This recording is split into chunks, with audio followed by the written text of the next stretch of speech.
గుంటూరు జిల్లాలోని SC, ST, BC welfare వసతి గృహాన్ని ఎమ్మెల్యే గల్లా మాధవి ఆకస్మికంగా తనిఖీ చేశారు. వెల్ఫేర్ హాస్టల్లో గంజాయి బ్యాచ్ అక్రమంగా ప్రవేశించి 4 బాలికలపై అసభ్యంగా ప్రవర్తించారు. ఈ ఘటనపై ప్రభుత్వం వెంటనే చర్యలు తీసుకోవాలని గల్లా మాధవి ఆదేశించారు. ఏ సమస్య వచ్చినా వెంటనే తనకు ఫోన్ చేయాలని విద్యార్థులకు సూచించారు.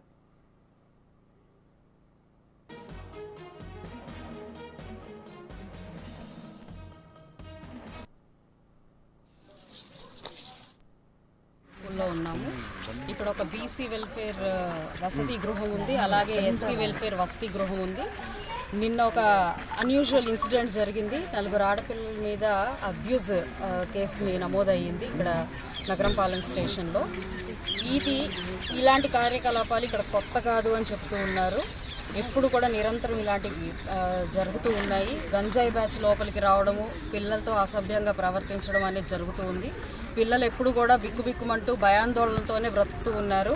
గడిచిన 2-3 సంవత్సరాల నుంచి కూడా ఇక్కడ ఇదే పరిస్థితి కొనసాగుతూ ఉంది. అదేవిధంగా ఇది ప్రైవేట్ ల్యాండ్ అవ్వడం వల్ల చుట్టూ జంగిల్గా మారిపోయి అడవిలో బతుకుతున్న పిల్లల్లాగా ఉన్నారు. క్లాస్ రూముల్లోకి పాములు రావడము, క్రిమికీటకాలు రావడము, చాలా భయాందోళనతో బ్రతుకుతున్నారు. అది కూడా కింద చాపలు వేసుకుని వాళ్ళు పడుకోవడం జరుగుతుంది. ఫుడ్ అంతకంటే ఘోరంగా ఉంది. ఇక్కడ ముక్కిపోయిన బియ్యంతో, పాడైపోయిన కూరగాయలతో ఇక్కడ వీళ్ళు దీన్ని నిర్వర్తిస్తూ ఉన్నారు. నేను చాలా ఇమీడియట్గా ఈ కరస్పాండెంట్ని వెంటనే యాక్షన్ తీసుకోవాల్సిందిగా నేను ప్రభుత్వాన్ని కోరుకుంటూ ఉన్నాను.